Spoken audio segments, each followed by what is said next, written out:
Halika at samahan niyo ako magpagupit dahil birthday ngayon ng aking tita JJ.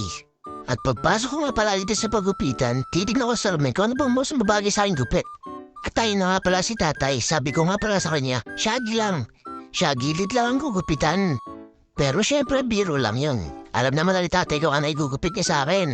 Tingnan niya mamaya ang kakalabasan nito. At ito na nga sa parting to, medyo inaantok na ako dyan. At sabi ko nga pala kay tatay, tay, bilisan mo naman. Nagagalit na ako masakit ang ulo ko, inaantok na ako. At syempre, biro lang yun, kaya yan na, tumayo na ako at lalapit na kay daddy ko. Para ipakita ko na ang bago kong gupit. Sabi naman ng daddy ko, wow, napakagwapo mo naman na ulit, magkamukha na tayo. Grabe naman yan. Alam niyo naman itong daddy ko, may pagkamayabang din naman kasi to. Sa parting ito, kung kailan na sa bahay na kami, bigla naman umulan. Paris na sana kami, papunta na kami ng SM Grand Central para kumain dahil birthday nga ng tita ko. Hindi ko na nga pala ay nasama kanina sa biyahe ko dahil nga maulan pero ngayon nandito na ako sa loob ng SM Grand Central. Tinawagan ko na nga pala sila lola ko, orasan na sila. Pero nagugutom na ako, di ko to kaya ito, modern na ako sa Burger King. Siyempre, biro lang yun. Ang daddy ko ang nag-order sa akin at ito na nga, dumating na ang aking inumin kasi nauwang na talaga ako. In-order ko nga pala, ice mocha. At total sa biyahe pa ang tita JJ ko at ang lolo at lola ko. Kaya sinabi ko kay daddy ko, akit na muna kami dito sa taas. Ayan na nga, andito na kami. Papayag ba ako na hindi makalaro? Siyempre, nanghingi na ako ng pera dito kay daddy para bumili na ako ng token ko. Sa parte nga na to, gutom na ako niyan. Pero pag nakakita ako na mga ganitong lugar, siyempre, mas gusto ko pa muna maglaro. At tara, samahan niyo muna ako bumili ng token. 50 pesos nga lang pala ang binigay sa akin ng daddy ko.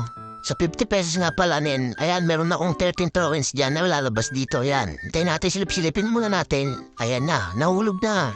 At agad-agad naman ako pumunta sa paborito ko dito. At ito na nga, buboling muna ako. Tatantokin nga pala ang kailangan sa bowling na yan. Pag nagpupunta nga pala ako sa palaruan na to, ito lagi ang inuuna ko. Kasi ito talaga ang pinakagustong-gusto kong laro dito. Tara, samahan niyo ako, panoorin niyo ako kung paano ako maglaro ng bowling.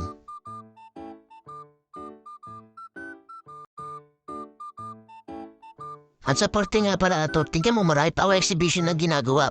Pag ganyan pa ako, pero tignan niyo kung ilan lang mapapatumba ko. May natira pang 3. At itong laro nga pala na to, kasi paglaki ko, gusto ko maging soldier. Sabi ko kay mami ko, makikipaganto ako mami daddy. Pakikipagbarilan ako magdadrive na itong tangke. Nahihirapan nga rin pala ako paanda rin ang tampe na to, dahil hindi ko abot ang apahan sa ilalim. At ito, inahaya ko naman ng daddy ko. Tignan niyo naman kung ilan lang masushoot ng daddy ko. Panoorin niyo kung ilan din ang naishoot ko.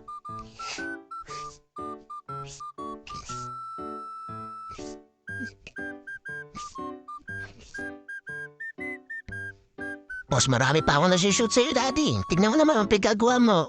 Isang beses ka lang nakashoot. Napagod nga rin pala ako sa party na iyon. Kaya ngayon, eto, naglaro na lang ako sa may nakaupo pa ako.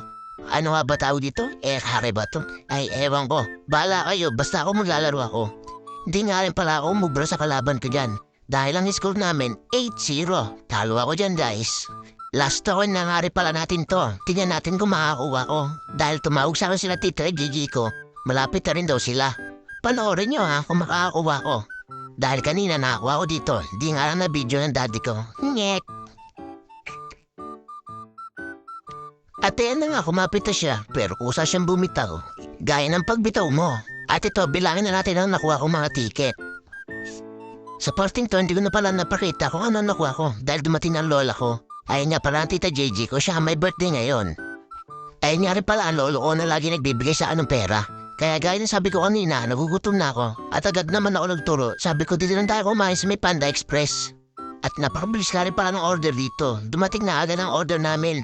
Ang in-order nga pala namin ay dito lang yan sa Greenwich. Ngek! Lumipat ka kami dito dahil nakita ko mga pagkain dahil hindi ko gusto. At ayun nga pala ang daddy ko, nagbida-bida na naman. Sabi ko sa kanya, moment ko to eh. Kaya ako dapat ang kuhanan mo. Yan. Birthday nga pala ng aking tita JJ. Ayan si tita JJ ko. Hindi naman nakatanggot mo kami, diba? Kaya sa susunod na lang ulit. Bye-bye!